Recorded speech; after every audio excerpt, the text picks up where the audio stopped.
Hi, a very good evening to all. Today we are going to discuss a particular case note of the client. This is the client name is Eusalyn Phelan, and right now we are writing this letter to his son GP. I can make this little bit bigger. Wait a minute. Okay, you are writing this letter to the patient's GP. Write a letter to his own GP. The name is Steve Santi. So he is a general practitioner at Phoenix Care Clinic, Melbourne. So we are writing this referral letter to his GP for regular follow-up visits and dosage adjustment. And we can see that his medications is changed to oral forms.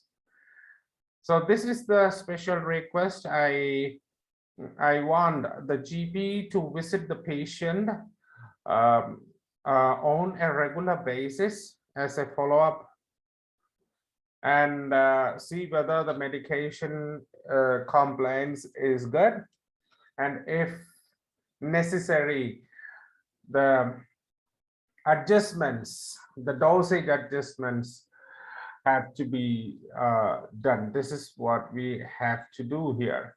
Now let's go ahead with the condition. Here, the name is Eusalyn Phelan. It's 1976, his birth date. We don't need to focus on the social history, past medical history, and the current medication, because these are the data which is known to the GP because he is the person's own GP. So I don't need all these things. But you have to see that the patient is diabetic here, because it is somewhere relevant. The patient is diabetic and taking metformin 500 mg. Please note it. We may need it later sometimes. Rest all things we don't need to see. Now what we are going to do is that we have the data from 3rd March. I can say the 3rd March to 13. So this is the data. So how can we classify? This is the thing that I need to inform to the general practitioner of Eusalyn Phelan. So I need to make this thing short, summarize this thing. I need to get the relevant points, which is relevant to the addressee, that is the GP, Eusalyn Phelan. From 3rd March. So there are two ways we can do that. From 3rd March to the just before the 13th March, you can do like this: one paragraph, and then the current condition, another paragraph, and the requirement, the 3rd paragraph. So we have other thing, the immediate treatment, that is the 3rd and 4th, till he is transferred to the coronary unit. This you can say in one paragraph, and up to this you can say in another paragraph, and then you can go with the requirement. So what you have to do, the GP has to do. So we have two particular ways of organizing this letter. So which do you think you can do better? It's up to you, you can do that. So you have to make the reader understand the letter in an organized way, in a better way. The presentation should be well organized. So here it is a chronological order. So it starts from 3rd and its end, the date is 13. So the chronological order, the thing you have to take care is that the chronological order should not be broken. So you cannot write what happened today, and then you can write about third, fourth, and all. So this is not the way you have to write. You have to start from here. Whether you adopt the first way or whether you adopt the second way, it's up to you. But you have to start from here and you have to end it here. This should go in sequence, because it was something like that. We have got some investigations in between, some treatments in between, some improvements or the condition we have to present. And now, right now, he is ready for discharge. So it should be in the chronological order. So that's the way we have to categorize this thing. But at the same time, you can, yeah, I was telling about the organizing. So you can organize in this way, third to up to this point, and then 13 and the rest. Or you can go with the immediate treatment, that is the third and fourth. So the first 24 hours, because he came to the hospital at 10 on third, and 10:30 on 4, so almost 24 hours over in the emergency department. And then he's transferred to the coronary unit. Now 6th March, you can see, and it continues to 13. So 6, 7, 8, 9, 10, 11, 12, almost 7 days is over. He stayed there in the coronary unit for 7 days. So this is another segment. So first 24 hours and then 7 days, you can categorize this. So this is a better categorization of ideas. So you can do this thing better, I think so. So we will be adopting this thing here. And we need to, the biggest challenge here is that we need to identify the relevant things and irrelevant things. So which all things are relevant to the person's GP for his dosage adjustment and follow-up care. So what all things are necessary, what all things the GP needs to know in order to adjust the dosage of the medicines, or in order to adjust, in order to give the proper follow-up care, he needs some relevant data.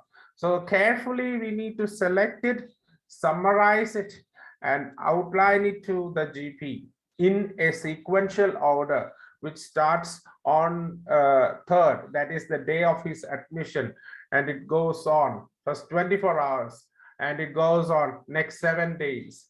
So, and right now, what is his condition, how he is feeling right now, and what he requires. So this is the way we are going to structure the letter. Now, I'm going to write to Dr. Steve Sandy, the general practitioner, Phoenix Care Clinic, Phoenix Care Clinic, Melbourne, Victoria. The VIC is Victoria, 3876. 13 March 2011 is the date you are writing this thing. Now he is ready to be discharged. So, dear Dr. Sandy, the surname Sandy, Eusalyn Phelan, the patient name, date of birth 13 March 1976, 13 March 1976. Yes, it's correct. Now I'm writing this letter to request regular visits for Ms. Eusalyn Phelan, a client of yours who has been recovering from an episode of congestive heart failure. He's being discharged today. So the reason why we have written an episode of congestive heart failure, it means that, yeah, this is the thing. You can see here, heart failure secondary to recurrent myocardial infarction. So this is the thing. So he is having recurrent episodes of myocardial infarction. So this is the main reason why we have written an episode of congestive heart failure. This is an episode of congestive heart failure. He has been recovering from. Who has been recovering from? Right now, he is recovering. You can see his recovery is gradual. Okay, so you can see that. Look everywhere, you find some reasons here. Now, Ms. Phelan was brought to the hospital's emergency department with suggestive symptoms of the aforementioned condition, that is the heart failure. We're about not to repeat congestive heart failure 1,000 times. Just we have to go ahead with the aforementioned condition. His jugular venous pressure was elevated to jaw, and his heart sounds were inaudible with inspiratory crepitation. Okay, so this is the thing here. You can see that 1/3 of this thing, he has jugular venous pressure elevated, heart sounds inaudible, inspiratory crepitations were there. Okay, so he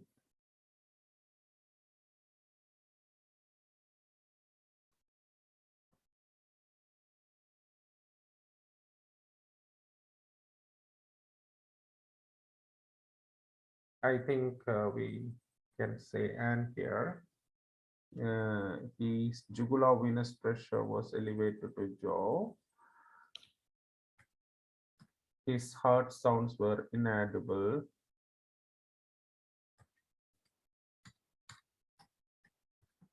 And has inspiratory crepitation. That's better. That's better grammar. He also had ankle edema and elevated BP. These are the objective symptoms what we have found, which suggests that he has a heart failure, classical signs.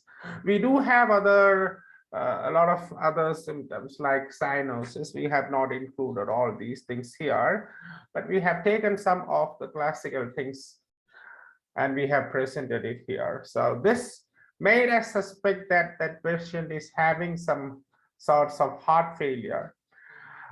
Suspecting that as an immediate medical response, oxygen, furosemide, morphine, and glycerin nitrate are given. So this is the immediate treatment we have given.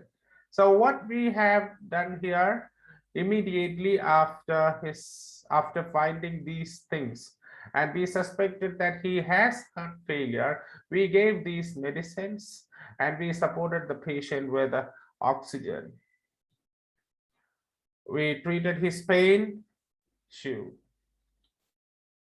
and later the laboratory and radiological examination. So we have a lot of things: X-ray, ECG, echocardiogram, all these things, blood test.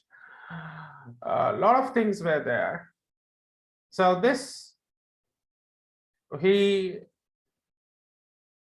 was confirmed with his diagnosis, and this was due to recurrent myocardial infarctions. So conservative treatment, so we have given some medicines there, and we have given specifically heparin therapy on the next day, and then he was moved to the coronary unit. So once his observation is done for the first 24 hours, he's now moved to the other department. So that's the coronary unit. Ms. Phelan responded positively but gradually to the treatment during his subsequent stay in the unit. Subsequent stay. So we have almost 7 days there. His blood sugar, which was elevated to 18, is now well controlled.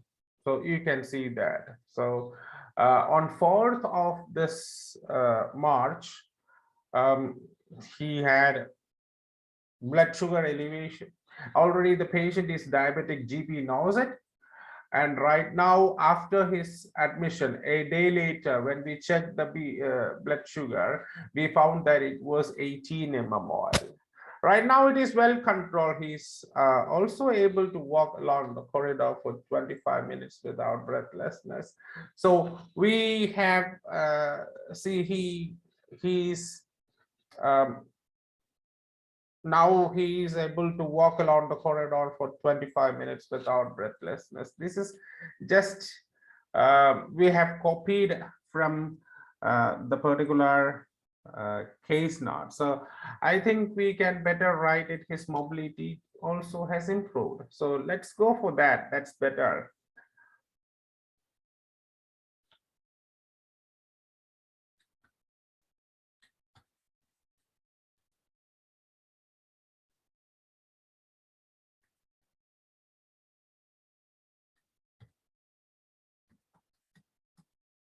And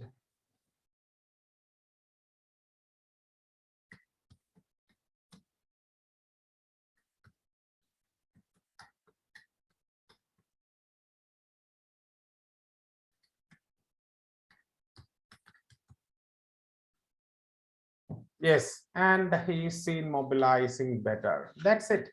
We don't need to just copy the case note as it is. We need to say, we need to summarize this, and we need to present. We have said it. Although his vital functions are normal, right now, vital functions are normal. So right now we have assessed a heart, lung, kidney function stable. So his vital functions are present. At present, it's normal. His echocardiogram shows dilated left ventricle with mild regurgitation of mitral valve. So mitral regurgitation is there. So we have got a dilated left ventricle. You can see it here. So towards the end, you can see echocardiogram. Left ventricle with mild mitral regurgitation. So moderate functional impairment. So that we have not. We have a relevant thing here. Echocardiogram shows dilated and mild mitral regurgitation. So we need to inform. So this is the final finding when we have done the echocardiogram. Before his discharge, we found these things. So please note that he is having these things, because when you change any dosage, you need to take into consideration that this is something which is a very vital information. So if you want to change or alter the dosage, you need to keep this thing. So he has moderate problems with his heart. Even though it is stable, he has cardiac problem, have heart, lungs, and kidneys are functioning almost normal. He do have problems. He does have problems here in this area. Now, in view of the above, it would be appreciated if you could arrange regular follow-up visits for him. I think, yeah. It would be appreciated if you could arrange regular follow-up visits for him and make adjustment in his dosage of medication if necessary. So if you find it relevant to change the medication dosage, you can do it. You have to visit him for regular follow-up care. One thing you need to note is that his medicines is now changed to oral form. So before discharge, we changed the medicines, all the injections to oral forms. And right now we are giving everything as tablets, oral things. So you please note that. If you have any further queries, please do not hesitate to contact me, your sincerely registered nurse. That's it. And you do have the hospital name there. I think no, so no need to write the hospital name. So, and have a look once again. So the thing is clear. Thank you.